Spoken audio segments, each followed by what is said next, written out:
जय माता दी दोस्तों, आप सभी को चैत्र नवरात्रि की शुभकामनाएं।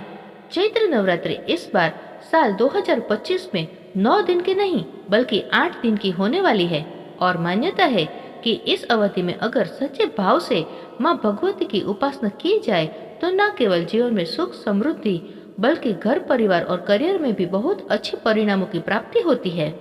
नवरात्रि के पहले दिन कलश की स्थापना की परंपरा भी सदियों से चली आ रही है।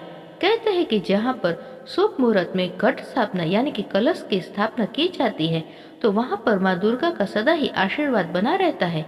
उस घर में या परिवार के सदस्यों पर संकटों के बादल कभी नहीं मंडराते हैं और न ही कोई मुसीबत आती है। इसलिए भक्त अपनी श्रद्धा और सामर्थ्य के अनुसार नवरात्रि के दिनों में माँ भगवती के 9 अलग अलग रूपों की पूजा अर्चना करके उपवास भी रखते हैं। तो चलिए आपको बताते हैं इस बार चैत्र नवरात्रि कब से प्रारंभ होगी, कब समाप्त होगी, अष्टमी और नवमी तिथि कब रहेगी और कलश स्थापना का शुभ मुहूर्त क्या रहेगा। दोस्तों, इस बार तिथियों की गड़बड़ के कारण आपके मन में यह प्रश्न भी जरूर होगा कि नवरात्रि में किस दिन किस देवी माँ की पूजा की जाएगी और अष्टमी और नवमी तिथि इस बार क्या एक ही दिन पड़ रही है या फिर अलग अलग दिनों में। अपने मुहूर्त के अनुसार ही पूजा की जाएगी। साल 2025 में 30 मार्च दिन रविवार से चैत्र नवरात्रि प्रारंभ होगी और चैत्र नवरात्रि व्रत समाप्त होगी 6 अप्रैल दिन रविवार को, यानी कि रविवार के दिन से ही व्रत प्रारंभ होंगे। जब भी रविवार के दिन से व्रत प्रारंभ होते हैं तो ऐसे में माँ दुर्गा की सवारी हाथी माना जाता है। दिनों के आधार पर माता की सवारी निर्धारित होती है और हाथी पर आगमन बहुत ही शुभ संकेत देता है। हाथी पर ही इस बार माता प्रस्थान भी करेगी।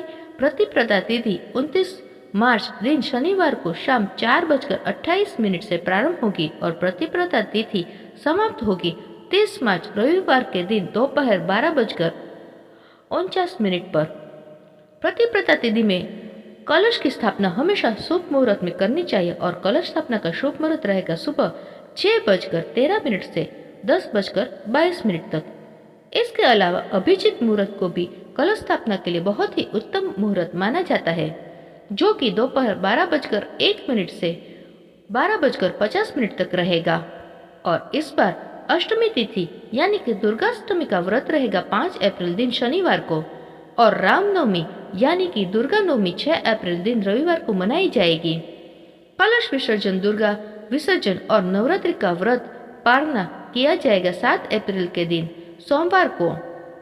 दसवीं तिथि 6 अप्रैल के दिन रविवार को शाम 7:24 से प्रारंभ होकर अगले दिन यानी 7 अप्रैल सोमवार को रात 8 बजे तक समाप्त होगी।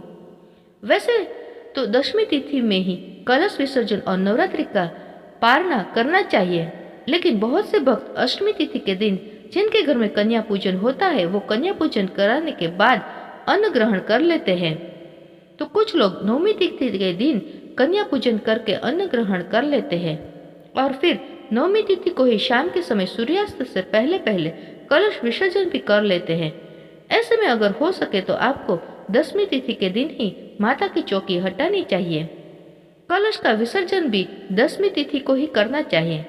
अगर बात करें इस बार नवरात्रि में किस दिन किस देवी माँ की पूजा की जाएगी तो इस बार जैसे कि आप जानते हैं कि 30 मार्च से नवरात्रि प्रारंभ होगी, तो इस दिन तो घट स्थापना और माँ शैलपुत्र की पूजा की जाएगी। इसके बाद अगले दिन 2 तिथि एक साथ पड़ रही है, तो 2 तिथि में यानी माँ ब्रह्मचारिणी और माँ चंद्रघंटा की पूजा एक साथ की जाएगी, एक ही दिन की जाएगी।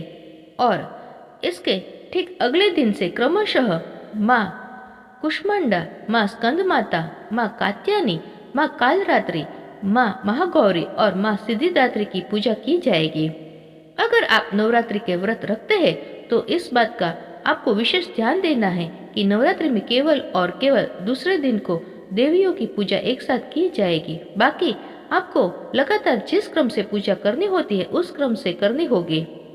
अष्टमी तिथि 4 अप्रैल शुक्रवार की रात 8:13 से प्रारंभ होगी और जिस की समाप्ति अगले दिन यानी कि 5 अप्रैल शनिवार को शाम 7:26 पर होगी। इसके बाद से ही नवमी तिथि प्रारंभ होगी। तो ऐसे में आप ध्यान जरूर रखिएगा कि माँ गौरी की पूजा यानी अष्टमी तिथि की पूजा आपको 5 अप्रैल के दिन शनिवार को करनी है। नवमी तिथि 5 अप्रैल शनिवार को शाम 7:27 से प्रारंभ होगी और अगले दिन यानी कि 6 अप्रैल रविवार को 7:23 पर समाप्त होगी।